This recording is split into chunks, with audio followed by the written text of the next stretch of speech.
కోనసీమ జిల్లాలో బ్లోఅవుట్ ఇంకా అదుపులోకి రాలేదు. మలికిపురం మండలం ఇరుసుమండ దగ్గర ఓఎన్జీసీ బావిలో 3 రోజుల క్రితం మంటలు చెలరేగాయి.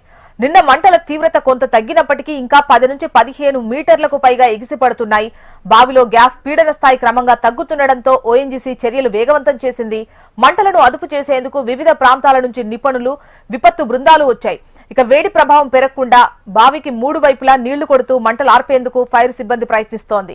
మంటలు పూర్తిగా అదుపులోకి రావడానికి దాదాపు 10 రోజులు పడుతుందని అధికారులు అంచనా వేస్తున్నారు. ఇప్పటి వరకు 75 కొబ్బరి చెట్లు, 3 ఎకరాల పంట దెబ్బతిన్నట్లు ఒక అంచనాకొచ్చారు అధికారులు.